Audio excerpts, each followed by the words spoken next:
आज अक्टोबर 2 तारिख 2024 आज गोटे पवित्र दिन। आज भली एक दिन रे आमर दुई महापुरुष महात्मा गांधी एवं पूर्वतन प्रधानमंत्री लाल बहादुर शास्त्री आज जन्मदिन। आज ये जन्मदिन अवसर में आम जन्म जयंती पालन करुचु।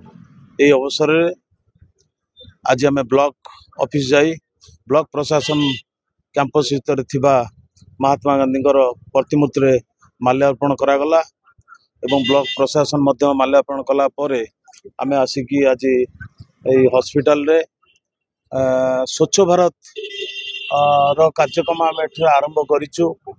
महात्मा गांधी जो मूल लक्ष्य थिला जे गाँव रो विकास हेले देशर विकास से धारा रे कार्यक्रम वर्तमान हाथ को निया जाइछि। परिवेश केमिति स्वच्छ रहिबो सुस्थ रहिबो सेति मध्य ध्यान दिया जाउछि।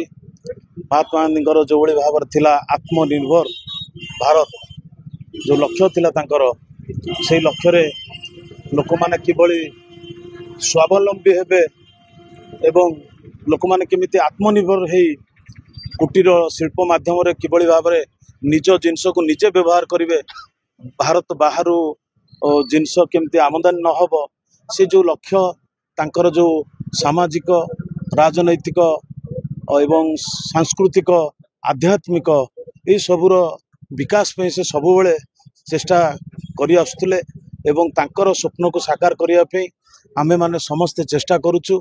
तांकर मध्य दलित माने केमिति समाज रे आगु को आसीबे एवं किभली भाव रे समाज रे पछुआ लोकटी केमती सम्मुख को आसीबो एई भली भाव तांकर जो चिंताधारा थिला आज आमे लोकन को सचेतन कराउचु एवं सचेतन माध्यम रे किभली भाव रे गोटे सुस्थ परिवेश सृष्टि होबो समाज केमती गोटे भाईचारा रे चलिबो एवं गाँव रो जो विकास लक्ष्य रखिथिले पंचायत राज रो केमती विकास होबो तो सेति पे मध्य आम माने समस्ते आज ध्यान दउचु।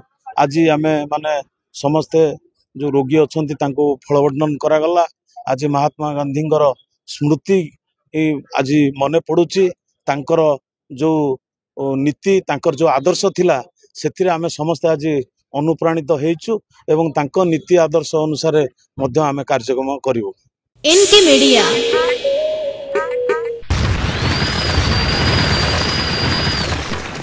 Media like share and subscribe.